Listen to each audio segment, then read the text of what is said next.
নমস্কার, আমি অভিষেক।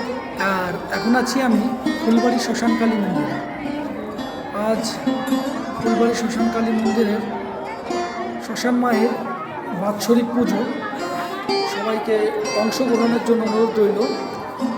এবং আজ থেকে এক সপ্তাহ অর্থাৎ 7 দিন পর শুরু হতে চলেছে আমাদের ঐতিহ্যবাহী বাউল উৎসব, সাংস্কৃতিক মেলা। সবাইকে হৃদয় থেকে সাদর আমন্ত্রণ।